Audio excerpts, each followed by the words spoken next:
Good morning, students. Today I am going to start History, India and the Contemporary World 1 for class 9. In this book, I am going to start chapter 1, that is French Revolution. The French Revolution means Francis Kranti. In this chapter, we will see how French Revolution will start and what happened in this revolution. So, on the morning of 14 July 1789, the city of Paris was in a state of alarm. The king had commanded troops to move into the city. Rumors spread that he would soon order the army to open fire upon the citizens. तो 14 जुलाई 1789 की सुबह में Paris में एक आतंक का माहौल था, एक आतंक फैल गया था। एक अफवाह फैली थी कि सम्राट के द्वारा या किंग के द्वारा एक सेना तैयार किया गया है जिसका काम यह होगा कि वह जो भी नागरिक है वहां पेरिस के उन सब पे क्या करेगा कि गोलियां चलाने का आदेश सम्राट के द्वारा उनको दी गई है। ठीक है। Some 7,000 men and women gathered in front of the town hall and decided to form a people militia. They broke into a number of government building in search of arms. जब ये रूमर, ये अफवाह फैली पूरे शहर में, तब क्या हुआ, लगभग 7,000 पुरुष और महिला इकट्ठा हुए। ठीक है। पुरुष और महिला टाउन हॉल के सामने, जो पेरिस में टाउन हॉल था, उस टाउन हॉल के सामने इकट्ठा हुए और इकट्ठा होने के बाद उन्होंने एक जन सेना यानी पीपुल मिलिशिया का गठन करने का निर्णय किया। और इसका गठन करने का उद्देश्य ये था कि जो भी सरकारी भवन है उसमें जबरदस्ती उसे प्रवेश करना और वहां पे जो भी आर्म्स हैं उसको सर्च करके उसको लूट लेना। ठीक है। ये जन सेना जो बनाने का निर्णय किया गया उसका उद्देश्य ये था। Finally a group of several hundreds people march towards the eastern part of the city and storm the fortress prison and Bastille where they hope to find hoarded ammunition. तो लास्ट में क्या हुआ, फाइनली हुआ कि सैकड़ों लोग एक समूह बनाए और समूह बना करके पेरिस के पूर्वी भाग की ओर चल पड़े। ठीक है। ईस्टर्न पार्ट की ओर चल पड़े और वहां पे जो बास्टिल का किला था, बास्टिल के किले में जेल था। ठीक है। फोर्ट्रेस प्रिजन, बास्टिल के किले में एक जेल था जिस जेल में बहुत सारे प्रिजन्स को रखा गया था, कई प्रिजन्स को रखा गया था।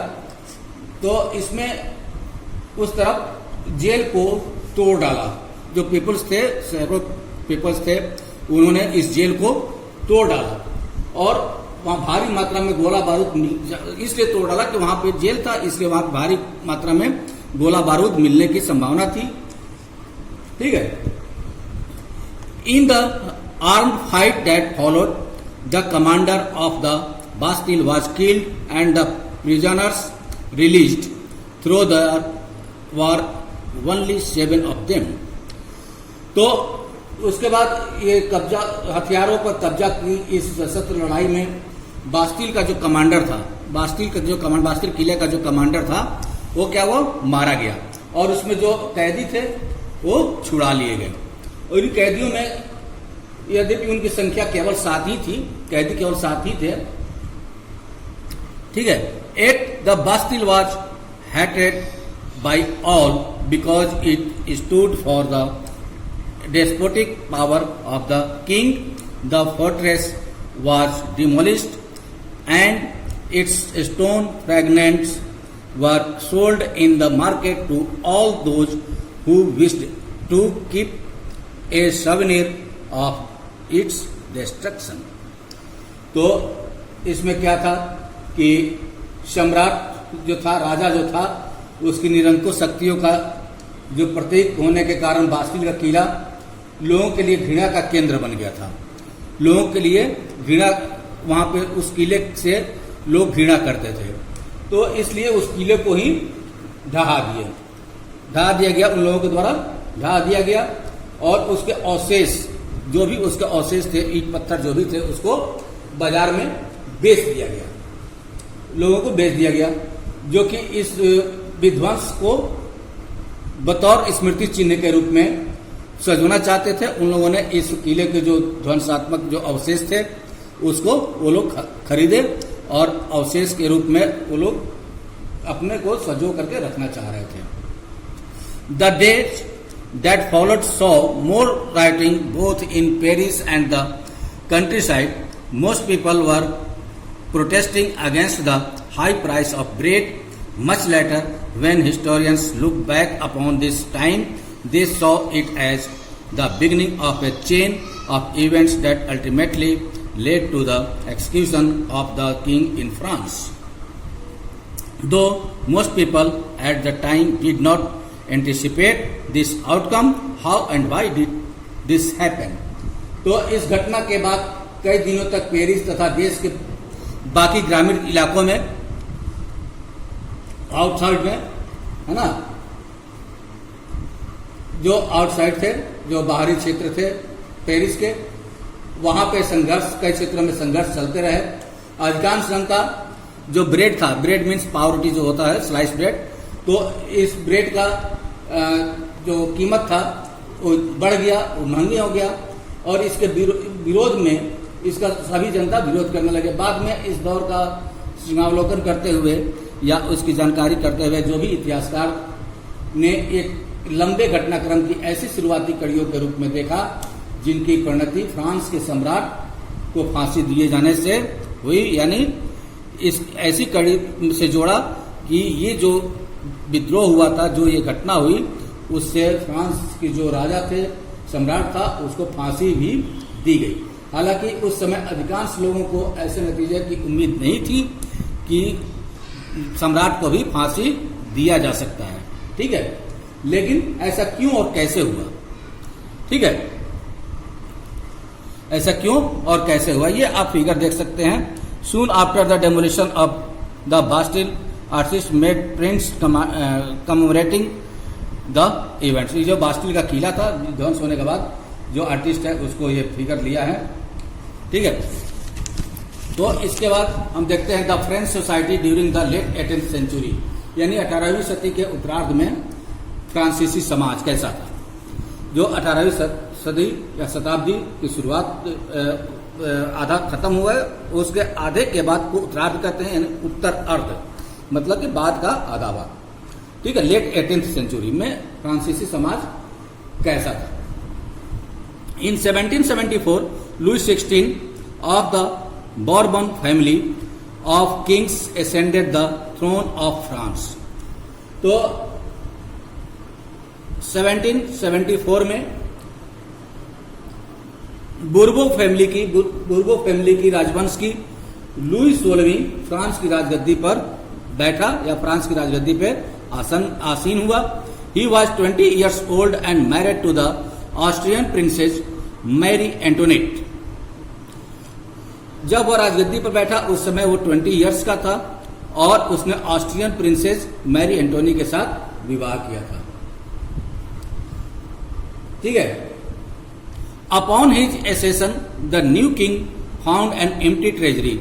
Long years of war had drained the financial resources of France. Added to this was the cost of maintaining an extravagant court at the immense palace of Versailles. तो जब राज्यारोहण हुआ, जब राजगद्दी पे लुई 16 बैठा, उस समय उसने राजकोष को खाली पाया। पूरा राजकोष उस समय खाली हो चुका था। क्यों था? एक लंबे समय तक चले युद्ध के कारण फ्रांस के वित्तीय स्थिति संसाधन जो थे वो नष्ट हो चुके थे। जो वर्साय यानी वर्सेल्स का जो महल था, पैलेस था, जो विशाल महल, उसके राज दरबार की शान और शौकत बनाए रखने की, फिजूल खर्ची का बोझ अलग से था, वो भी एक अलग से बोझ पड़ गया था। ठीक है। Under Louis 16 France help the 13 American colonies to gain their independence from the common enemy Britain. और उस समय क्या था कि लुई 16 के शासनकाल में फ्रांस ने अमेरिका के 13 उपनिवेश 13 कॉलोनीज को जो साझा शत्रु थे ब्रिटेन के से आजाद कराने में सहायता दी थी। जो अमेरिका के जो 17 कॉलोनी थे 13 कॉलोनीज थे, 13 उपनिवेश थे, उसको ब्रिटेन से आजाद कराने में सहायता की थी। ठीक है। The war added more than a billion livres. Livre क्या है? ये लिवरे क्या करेंसी है फ्रांस की, उस समय करेंसी थी फ्रांस की लिवरे। ठीक है। लिवरे एक करेंसी थी फ्रांस की। ठीक है। तो the war added more than a billion livres to a डेब्ट that had already risen to more than 2 billion livres. तो इस युद्ध के दौरान क्या हुआ कि 10 अरब लिवरे 1 बिलियन लिवरे से भी अधिक का कर्ज और जुड़ गया, जबकि पहले से ही 2 अरब लिवरे का बोझ फ्रांस पे था। 2 बिलियन लिवरे का बोझ पहले से ही फ्रांस पे था। Lenders who gave the state credit now began to charge 10% interest on loans. So the French government was obliged to spend an increasing percentage of its budget on interest payment alone.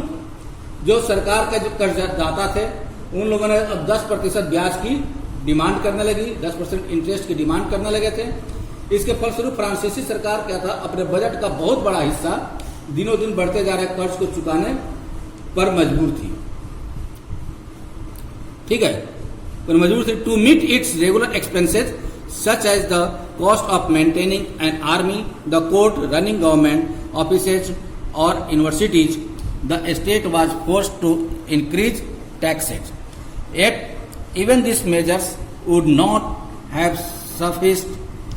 French society in the 18th century was divided into 3 estates and only member of the 3 estates paid taxes. तो अब कर्जदाता interest मांगने लगे थे, तो इसके लिए अपने नियमित खर्चों जैसे सेना के रखरखाव, राज दरबार, सरकारी कार्यालयों या विश्वविद्यालय को चलाने के लिए फ्रांसीसी सरकार ने क्या किया, करों में वृद्धि के लिए बाध्य हो गई और करों में वृद्धि कर दी। पर यह कदम भी नाकाफी था, यानी अधिक नहीं था। 18वीं सदी में फ्रांसीसी समाज 3 स्टेट्स में बट गया और केवल तीसरे स्टेट के लोग, जो जनसाधारण जनता थी, ही कर अदा करते थे। जो 3rd स्टेट के लोग थे वही केवल टैक्स को पेड करते थे।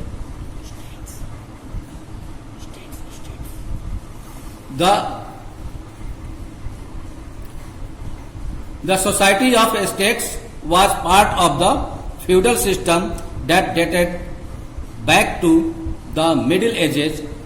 The term old regime is usually used to describe the society and institutions of France before 1789. तो जो वर्गों में विभाजित फ्रांसीसी समाज था, जो सोसाइटी में विभाजित था फ्रांसीसी समाज, वो क्या था,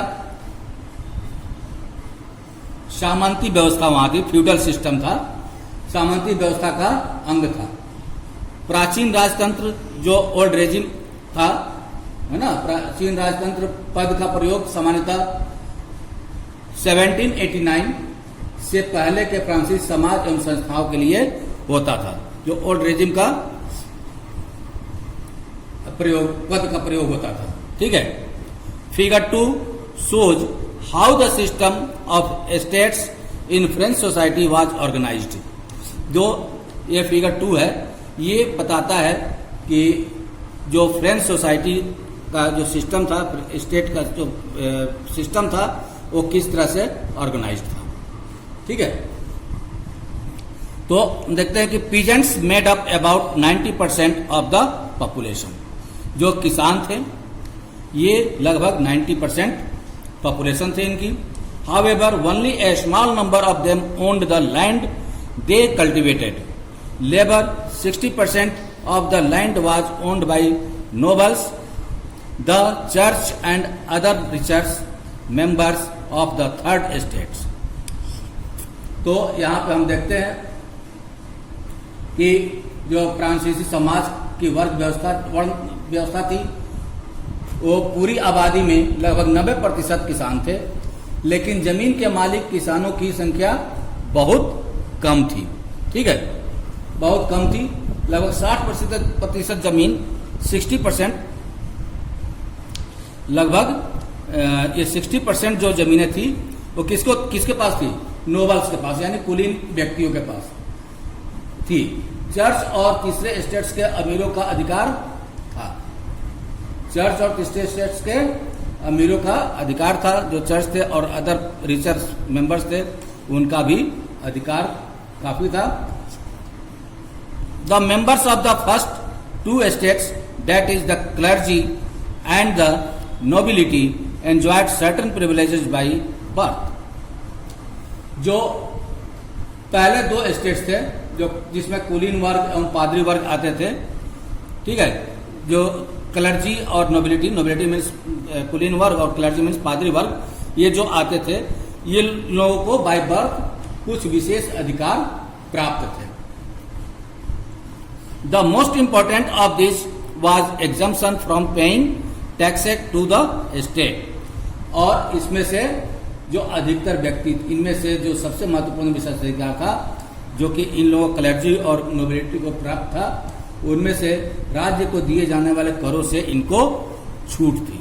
ये लोग राज्य को कर या टैक्स नहीं देते थे। ठीक है, the nobles further enjoyed feudal privileges. जो नोबल्स थे, सामंती वर्ग थे, वो क्या करते थे? वह किसानों से सामंती कर वसूल करते थे, फ्यूडल प्रिविलेजेस का एंजॉय करते थे, है ना। This included feudal dues which they extracted from the peasants. वे लोग किसानों से कौन सा कर वसूल करते थे? सामंती कर वसूल करते थे। Peasants were obliged to render services to the lord, to work in his house and field, to serve in the army और to participate in building roads. और किसान जो था अपने स्वामी की सेवा, अपने जो लॉर्ड्स होते थे, उनके जो स्वामी, जो मालिक होते थे, उनकी सेवा करते थे। स्वामी यानी जो भी लॉर्ड्स होते थे, मालिक जो होते थे, उनके घरों में और खेतों में काम करते थे, सैन्य सेवाएं देते थे, सैनिक सेवाएं, और सड़कों के निर्माण में अपना सहयोग करने के लिए बाध्य थे। ठीक है, the church too extracted its share of taxes called tithes from the peasants, and finally all members of the third estate had to pay taxes to the estate. Church भी किसानों से करों का एक हिस्सा टाइथ या टीथेस के रूप में, ये धार्मिक कर के रूप में वसूलता था, और ऊपर से तीसरे स्टेट के जो तमाम लोग को सरकार को टैक्स चुकाना होता था। जो भी तीसरे स्टेट के लोग थे, थर्ड स्टेट के लोग थे, ये स्टेट को यानी राज्य को भी एक टैक्स चुकाते थे। These included A direct tax called tally, tile या टैली। ये जो डायरेक्ट टैक्स था, ये प्रत्यक्ष कर था, इसको टाइले या टाइल कहा जाता था। And A number of indirect taxes which were levied on articles of everyday consumption like salt or tobacco. The burden of financing activities of the state through taxes was borne by the third state alone. और अप्रत्यक्ष कर में जैसे नमक और तंबाकू जैसी रोजाना उपयोग करने वाली वस्तुओं पर लगाया जाता था, इस प्रकार के राज्य की वित्तीय कामकाज का सारा बोझ करों के माध्यम से जनता वहन करती थी।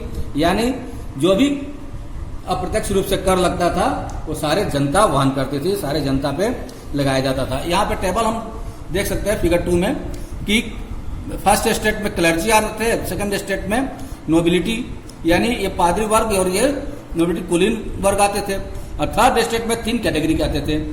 एक कैटेगरी जो आता था वो big businessman, merchants, court officials, lawyers etcetera का था। ये लोग क्या थे, रिचर फैमिली थी। इसमें भी थर्ड स्टेट में ये सबसे रिच थे यानी सबसे अधिक धनवान थे। उसके नीचे आते थे पीजेंट्स और आर्टिसंस, जिनके पास अपनी भूमि होती थी, और जो कलाकार होते थे वो आते थे, जो कि थोड़ा सा इनसे नीचे और बीच में आते थे। इनके पास भी अपनी जमीनें होती थी। और जो सबसे नीचे आते थे, जिनकी संख्या सबसे अधिक थी, उसमें आते थे स्मॉल पीजेंट्स, लैंडलेस लेबर और सर्वेंट। जो स्मॉल पीजेंट्स यानी छोटे छोटे किसान और भूमिहीन व्यक्ति, भूमिहीन मजदूर और सर्वेंट्स यानी नौकर, ये सब इसमें थर्ड स्टेट में सबसे निचले पायदान पे थे।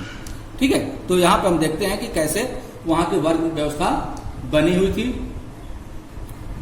ठीक है, और हम लोग इसमें जो कुछ शब्द आए हैं, कुछ वर्ड्स आए हैं, उसका हम लोग अध्ययन कर सकते हैं, पता कर सकते हैं कि लिब्रे क्या होता है। जैसे unit of currency in France discontinued in 1794। तो ये लिब्रे जो था फ्रांस की करेंसी की इकाई थी, जिसको कि 1794 में डिसकंटिन्यू कर दिया गया, उसके बाद से बंद कर दिया गया।